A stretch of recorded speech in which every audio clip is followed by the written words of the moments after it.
ruas. O desafio da ASE nas ruas. E eu vou começar por essa pauta. Eu não sei se nós vamos ter tempo nesse momento aqui e hoje, até porque eu entendi, o pessoal do DCE está chamando uma assembleia depois desse debate aqui. Não é isso? O DCE tem uma pauta de ter uma assembleia depois? É. Ok, então aí na assembleia vocês podem desdobrar uma discussão para uma segunda pauta, porque nós gostaríamos muito de estar falando hoje, foi a proposta feita pelo debate, das ruas, das manifestações e das ruas. Tá? Foi isso que nos mobilizou. Mas é óbvio que nós temos uma outra agenda, que é a UFMG, não é? E o que está acontecendo e que está relacionado, claro, com os acontecimentos das ruas. As duas coisas têm relação intrínseca e inevitavelmente estão relacionadas. Mas eu vou começar a comentar, né, a partir do uma visão muito rápida. Alguém me controla, se vocês me controlarem, por gentileza, alguém controla meu. Vamos lá, gente. Primeira coisa sobre os protestos que eu gostaria de comentar com vocês, tá? Que democracia direta não é exatamente uma novidade, tá? Então, eu gostaria de começar, que a gente começasse a pensar que nós temos hoje, pelo menos desde a Constituição de 88, né, vários mecanismos de democracia participativa e alguns deles de democracia direta. Né? Então, o que nós estamos vendo na rua, né, é uma reapropriação do espaço público, e já tem inúmeras pesquisas que vocês estão circulando aí no Facebook mostrando o perfil, né? Quem é esse participante, quem é esse manifestante. E é um pouco, se a gente olhar aqui, eu achei que ia até ter um pouco mais de diversidade, mas é basicamente juventude, né? A gente está olhando aí os dados que aparecem, são várias as pesquisas que estão pipocando, não é? E um outro aspecto importante que eu queria chamar a atenção é que os protestos respondem ao seu tempo, tá? E o tempo que eu acho que a gente está vivendo agora é um tempo, muita gente está um pouco atônito com a presença de uma pauta muito difusa, tá? Essa é a minha opinião que eu estou aqui compartilhando com vocês hoje. A pauta é difusa, mas as pessoas sabem exatamente o que elas não querem, tá? Então acho que a gente já tem um ponto de começo de conversa, que há uma clareza sobre aquilo que não se quer mais, né? Que não se tolera mais, que não se aceita mais. Né? Então esse eu acho que é um ponto importante. E um segundo ponto agregado a esse, que eu acho que é importante chamar a atenção também, é que nós temos aí, tem um professor nosso que é especialista nessa discussão sobre internet, que é o professor Marcos, e que boa parte dessa mobilização que a gente está vendo aqui, para além de ter sido detonada por outros fatores, ela foi muito bem articulada através das redes sociais. Então a gente também tem aqui esse como um fenômeno, todo mundo está basicamente convencido, né, que o destino de uma mobilização como essa que a gente está vendo realmente massificada no Brasil hoje tem a ver com as novas tecnologias e com as informações e com as redes sociais, tá? Uma outra coisa que eu acho muito legal chamar a atenção, e eu vou ser rápida, eu estou indo já para os finalmente, é que nossa juventude não mudou exatamente o comportamento, né? Os jovens invariavelmente são pessoas inquietas, não é? Pessoas insatisfeitas, pessoas que estão buscando, que estão tentando achar, né, respostas, estão fazendo perguntas, né? Então acho que esse é um outro elemento que está claro. E eu acho que há uma recusa clara nas manifestações, mesmo dos coxinhas, né, dos que estão lá tirando foto para botar no Instagram, para pôr no Facebook. Há um desconforto público, um mal-estar público no Brasil. E, portanto, acho que a gente vive um grande desafio, que é uma janela de oportunidades que se abriu. Nós temos, pela primeira vez na história brasileira, um pouco mais longeva, né? Mais tempo de democracia. E a gente tem agora uma oportunidade única de radicalizar esse processo democrático no Brasil. E as manifestações na rua estão nos cobrando isso, né? Que a nossa democracia se radicalize. Mas eu queria chamar a atenção aqui, vai ser esse o último ponto da fala, que a gente vive esse momento agora. Se isso é uma oportunidade, eu acho que a gente tem que agarrar ela com unhas e dentes, né?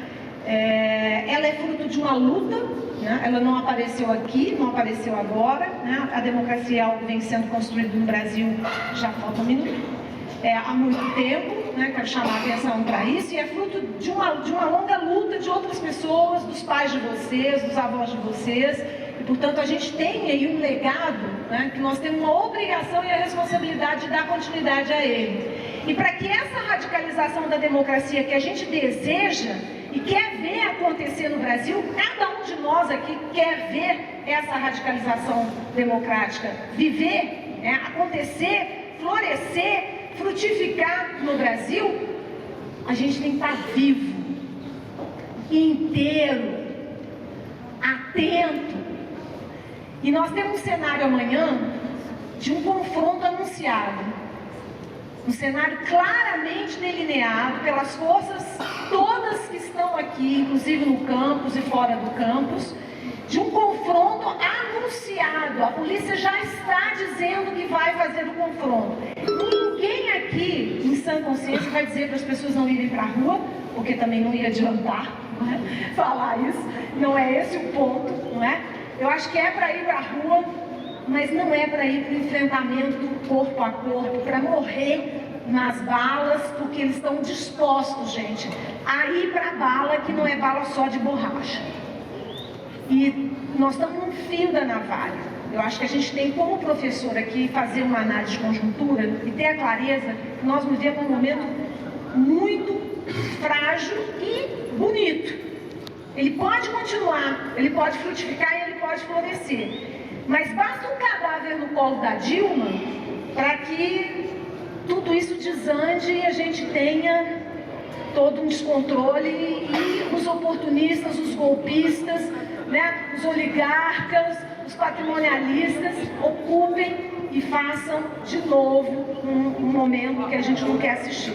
Então, eu estou terminando a minha fala aqui, eu vou passar para o próximo colega, que é o Marcos, que vai falar. Obrigada.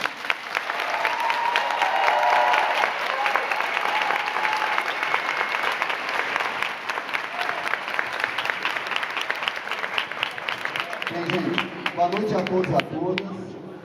Vou dizer para vocês que não é fácil vir aqui na frente falar, eu fico nervoso pra caramba. Assim, não é fácil. Meu nome é Marcos Abel, professor do DCP, da Ciência Política, lá da Fafiche. Eu quero começar falando duas coisas. Primeiro, por favor, aqueles e aquelas que forem ficar aqui na reitoria, tentem ter o controle da situação no sentido de não depredar a reitoria. A reitoria é nossa, é de todos nós.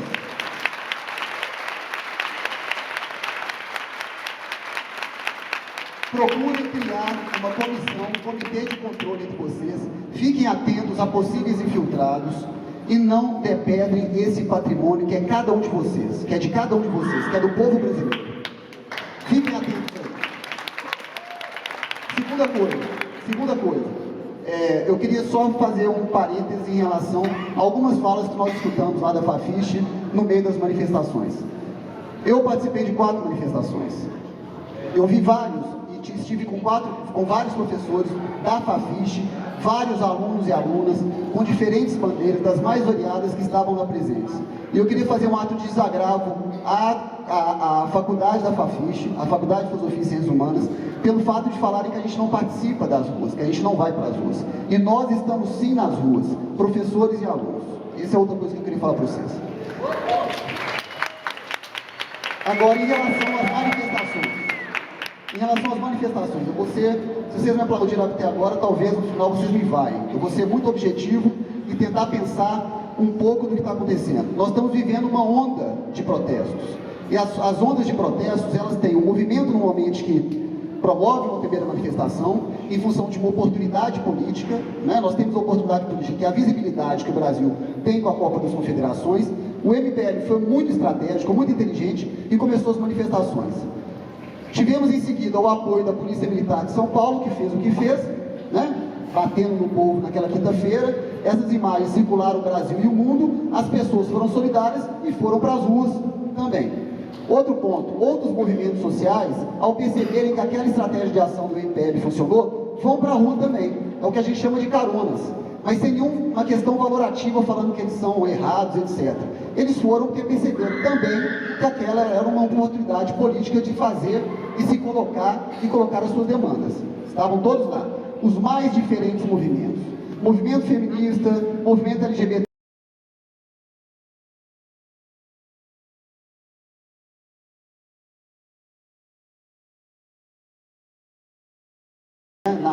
movimentos. Nós estamos entrando numa espiral de violência.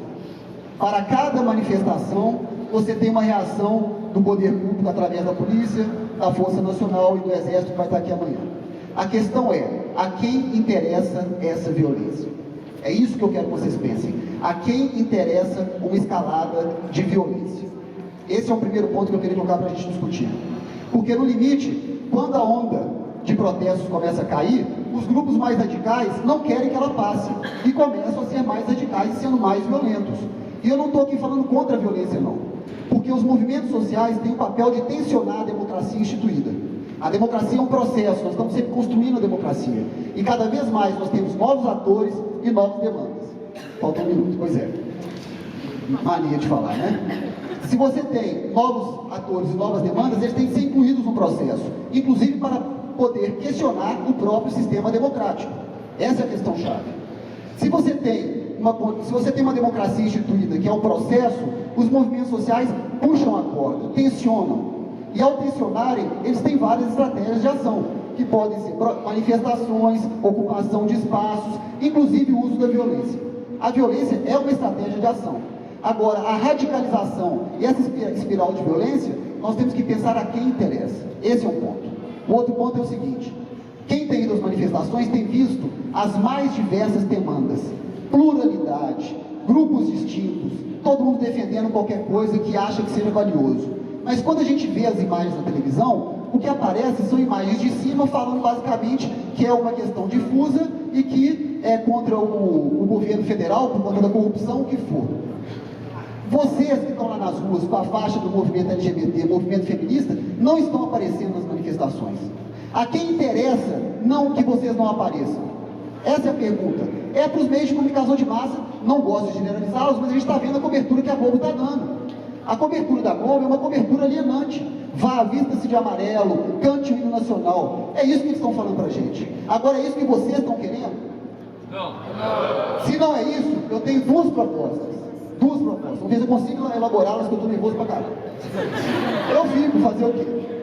A primeira é nós começarmos, olha lá, a migrar estrategicamente de uma lógica, é para amanhã, gente, eu sei que amanhã já está posto, etc., mas é para a gente pensar para frente. Primeiro, começarmos a passar de uma lógica de protesto para assembleias populares, como já vinha acontecendo na cidade.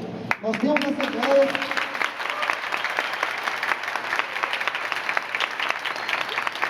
Nós temos assembleias populares com diferentes coletivos, com pautas distintas que estão sendo feitas em diferentes lugares da cidade, inclusive no viaduto de Santa Teresa.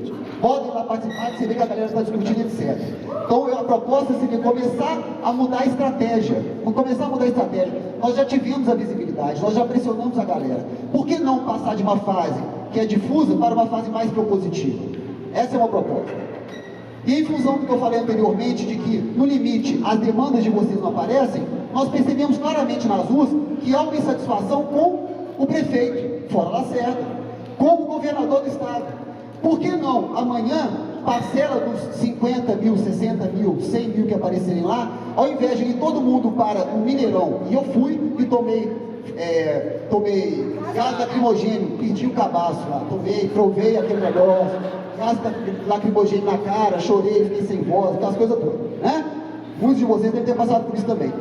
Por que não chegar na Praça 7 e propor uma divisão? Uma galera vai para a prefeitura, uma galera vai para a Assembleia Legislativa, uma galera vai para a Câmara.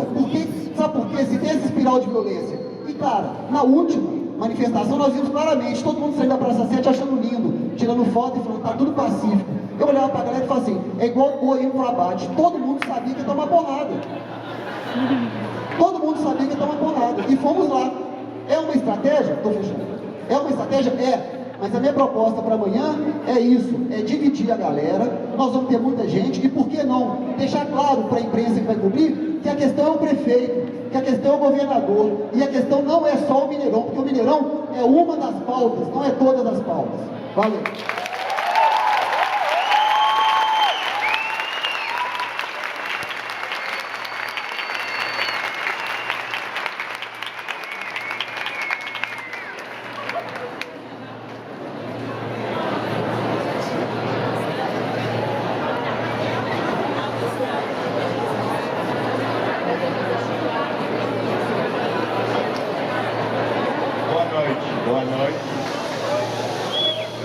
recomendação que foi feita agora é de não interromper a fala, mesmo com ovações e aplausos, para poder andar mais rápido. Vocês podem achar. Eu não estou na dinâmica de meus dois colegas anteriores. Eu vou me apresentar. Eu sou Augustin de Thuny, professor da Escola de Belas Artes. Eu venho isso, de uma certa maneira, mandado pela comunidade toda da Escola de Belas Artes, que fiz uma assembleia aberta hoje à tarde e que soltou essa nota, que tem muito mais relacionada aos eventos recentes dentro do campus da UFMG, mas que ecoam também com todas suas inquietações. Nota da comunidade da Escola de Belas Artes da UFMG. A comunidade da Escola de Belas Artes, reunida em assembleia aberta no dia 25 de junho, entre 12h30 e 15h30, vem a público repudiar a ocupação das dependências do campus Pampulha por forças armadas, Polícia Militar, Força Nacional e Exército. Somos contrários a qualquer ação repressora, violenta e desproporcional dessas forças, particularmente quando isso é realizado tomando-se por base de ação as instalações do campus. Nós apoiamos as medidas adotadas pelos governos, não apoiamos. Mas eu estou lendo uma língua estrangeira, por isso. Não apoiamos as medidas adotadas pelos governos federal, estadual e municipal a partir da Lei Geral da Copa e acatadas pela reitoria nos últimos dias. Consideramos inaceitável a justificativa de defesa do patrimônio público para qualquer ação repressora, em especial porque acreditamos serem as pessoas o maior patrimônio da universidade.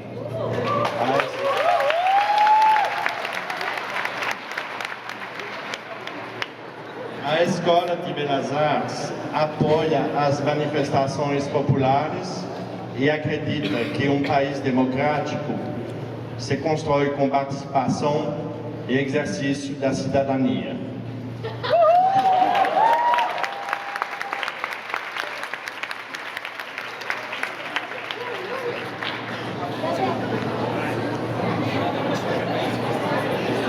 Pessoal, boa noite. Eu sou o Bebeto da Ciência Política do Observatório do Trabalho e eu estou muito feliz de estar vendo a galera fazer esses movimentos e é preciso estar muito atento para distinguir quem é quem nessa história. Eu já podia estar aposentado, não sei se já imaginava isso, né? Mas desde 2004 e no ano passado eu completei 50 anos de passeata, que a minha primeira foi em 62. Era governo João Goulart e a gente tinha que defender o Jango porque as forças que eram pais e avós desses malditos que estão influenciando ou infiltrando e trabalhando algumas questões para fortalecer a direita, elas já existiam como sempre existiram. Então a gente tem que chamar a atenção da turma para estar atento a esse tipo de coisa. Eu gosto de dizer também que eu não sou de partido nenhum, que eu só fui quando tinha mais graça ser, quando era clandestino, certo? Quando houve a comissão pró-PT, eu fiz parte da comissão pró-criação do PT, né? Fundação do PT. Na hora de assinar a filiação, não quis assinar, porque eu achava que podia não dar certo. Não era bem isso, havia outras questões em jogo. Eu falava, não, se isso for legalizado, daqui a pouco vai estar muito no sistema e tal. Então eu não sou de partido algum, mas na minha concepção, todas as democracias que existem aí no planeta, elas têm e necessitam dos partidos políticos. Nós precisamos preservar a existência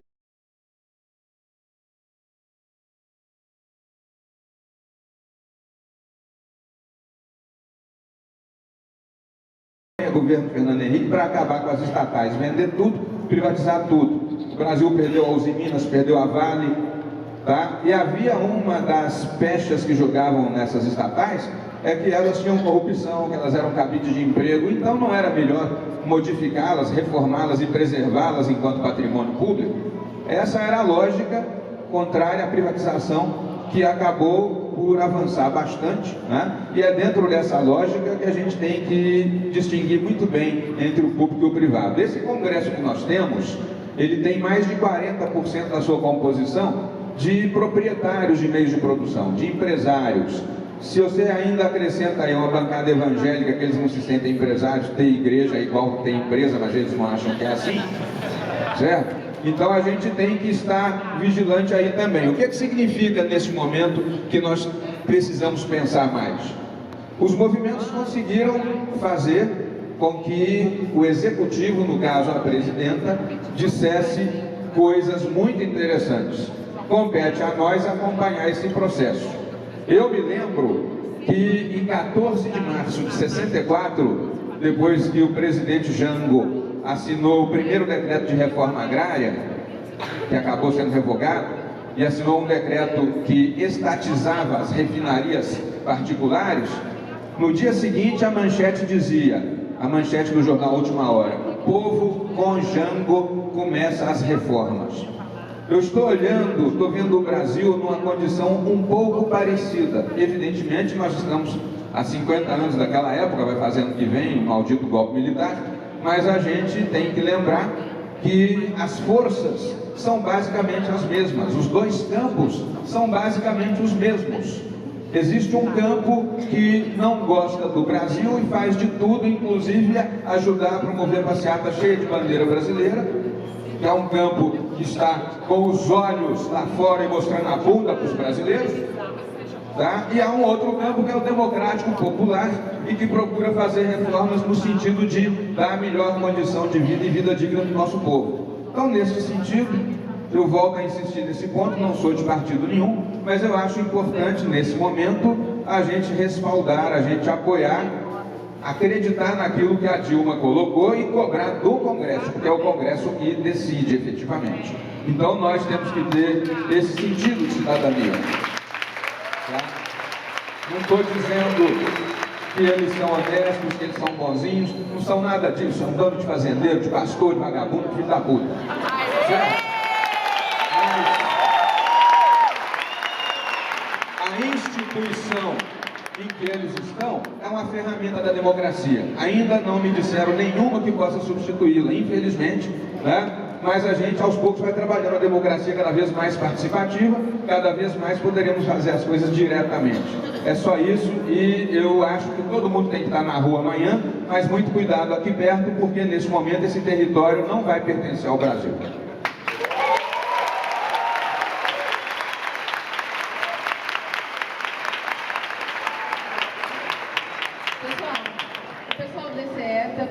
Pedindo para avisar que os professores que fazem parte do conselho e estudantes, claro, está na hora de subir para a reunião começar lá. Então, quem está aqui e faz parte do conselho, para não perder a hora, dado que é muito importante, tanto aqui quanto lá nesse momento. Muito melhor.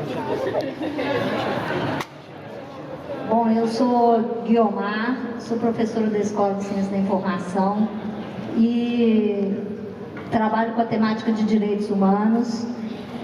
Vou começar reforçando a pergunta que o Marcos Abílio colocou para vocês pensarem. A quem interessa a escalada de violência? Vocês fiquem atentos. Existe um fosso muito grande e a gente tem que ficar esperto com ele. De um lado, nós temos movimentos sociais efervescentes, cada um na rua com as suas bandeiras. De outro lado, nós temos um sistema político, né, formado pelo Congresso, as assembleias nos 3 níveis, e os canais de comunicação estão complicados. Por quê? Tá? No primeiro governo Lula, a gente tinha uma proximidade muito grande da universidade, de professores, de intelectuais. Marilena Chauí estava lá, o pessoal estava nos conselhos. Havia um afã muito grande vindo da Constituinte de 88, né? E depois com o tempo, né, houve um distanciamento, esses canais se esvaziaram, e agora nós estamos num momento com alta efervescência e mobilização no campo social, né, no campo da sociedade civil, e um sistema político lento para captar isso. O que acontece? A direita conservadora percebe isso claramente. Toda essa energia que vocês mobilizaram, botaram na rua aí, pode ser muito bem captada para jogar vocês numa onda de violência, botar a força nacional dando cacetado vocês na porta do campus. Isso daí gera uma onda de violência que interessa a quem, né? Interessa a direita, nós temos que pensar nisso. Já teve passeata aí que nós temos que distinguir. Essa passeata contra a corrupção, essa bandeira no Brasil, ela é nitidamente reacionária, gente. A gente tem que falar isso com todas as letras, né? Veja Leonardo Barros, a Vassourina, Jânio Quadros, como são as piores figuras do Brasil. Esses democratas, é isso daí que interessa. Agora, é muito difícil, a mídia vai reverberar muito, é essa bandeira.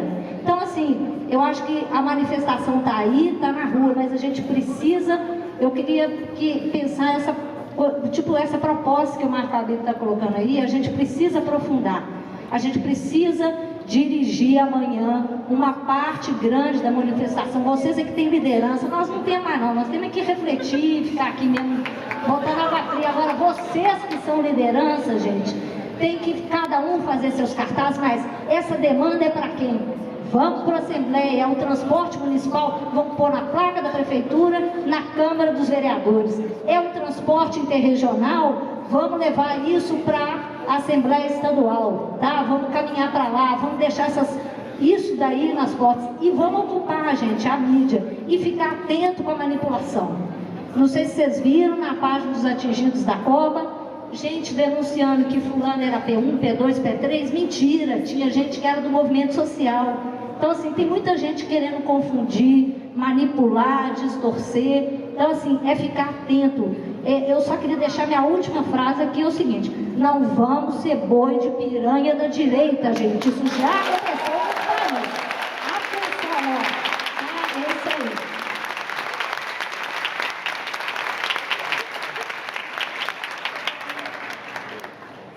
Bom, eu sou Carolina, sou antropóloga, professora do Departamento de Sociologia e Antropologia.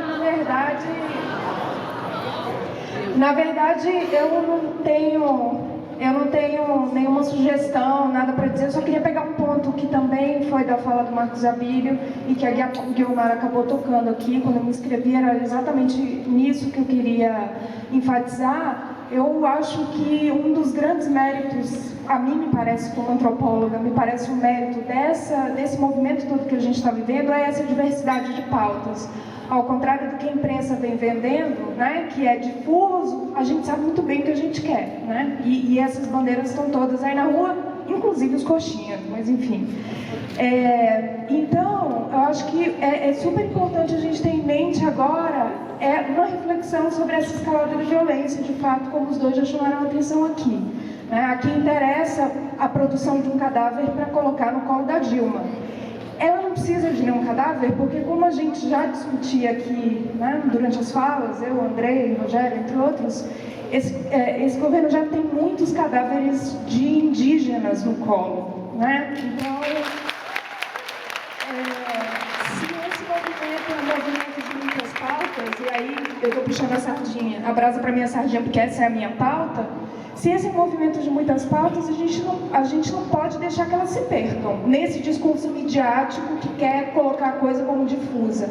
E é justamente esse ponto que eu queria enfatizar, e lembrando então, para a gente não perder de vista essa reflexão sobre o que esse discurso dessas forças repressoras do Estado querem esconder quando tentam assombrar a gente dizendo não vão para a rua porque é suicídio. Então, era isso.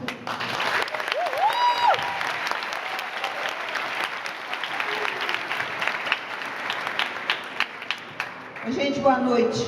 Eu sou professora da Letras, Miriam. Eu estou ouvindo falar muito de cadáveres aqui, por isso eu gostaria de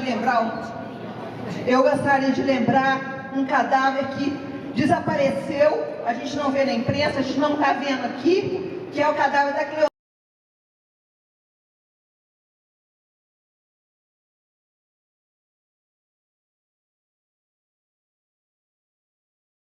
E ninguém fala da Cleonice.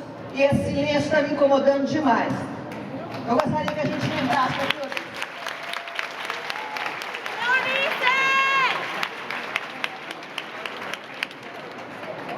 Boa noite a todos e a todas. Meu nome é Natália Sátiro, eu também sou do Departamento de Ciência Política. E eu acho que vocês já devem ter notado, quando a Marlise começou lá no corredor, falando a preocupação que é de todos nós, eu acredito que todos, eu posso falar por todos os professores, é a violência, certo? A gente não é para morrer, não é para morrer. Todos nós somos muito mais úteis hoje na democracia, vivos e manifestando. E a gente, quando essa pergunta retórica, quem interessa a morte de alguém, quem interessa toda essa violência, ela tem que ser respondida, gente.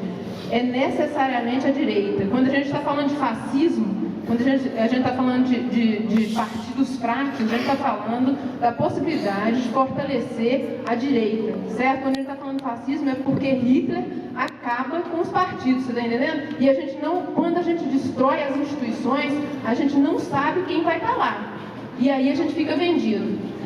Numa estratégia como a PM está anunciando que vai para o confronto, nós estamos aqui, a gente está treinando para escrever, para ler, para refletir. A gente não está treinado para a guerra. Então a gente não tem que ir para esse enfrentamento. Não é essa a nossa estratégia. A nossa estratégia tem que ser fortalecimento das instituições com essa participação, com essa manifestação. Mas eu estou aqui para fortalecer a fala dos colegas de que, pessoal, a gente tem que desmobilizar a coisa da violência, certo? Esse intuito da violência que tem nome e tem endereço muito claro de quem está querendo isso. E você, como a Guilmar falou, vocês são formadores de opinião, vocês são alunos da Federal, certo? Então vocês têm um papel sim, assim como a gente, de avisar nas redes, olha, não pode ser estratégia de enfrentamento. Tem que ser, e o enfrentamento pode não estar só aqui, né? Pelo que eu já ouvi, vai ter exército também no Parque Municipal. Então tem que estar sabendo, já estão na rua. Então é o seguinte, a gente não pode comprar essa briga, né? Como eu disse, eu sou do Departamento de Ciência Política. O que esses filhos da puta da direita, como todos os colegas colocaram, o que eles sabem fazer melhor que a gente? Sabem agir de cabeça estratégica, certo? Nisso eles são melhores, porque a gente vai com emoção e faz merda. Faz o jogo que eles estão querendo que a gente faça.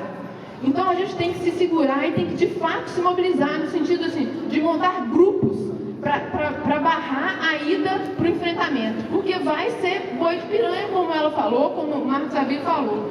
Então vocês têm que agir de forma estratégica e em bando, sempre estar em bando, gente. Nesse tipo de manifestação, não se pode estar sozinho, de forma nenhuma, certo? Tem que estar pensando mesmo, vamos juntar 10, 11 e andar junto e pensando em qual direção tem que caminhar. E aí, uma das possibilidades, eu concordo, eu acho que tem que voltar a pauta do Marcos Abílio, para onde que a gente tem que ir, porque, claro, está todo mundo vindo para cá, porque a coisa é a Copa, a coisa é a Copa. Não, a coisa são as instituições, é a Prefeitura, é a Assembleia, é a Praça da Liberdade, é onde estão as instituições também, certo, gente? Por quê? Porque a gente tem que tomar cuidado para não fazer o jogo que eles querem que a gente faça. Tá nos blogs aqui, todo mundo está mostrando que o enfrentamento vai acontecer. Tá joia, pessoal? É só isso que eu queria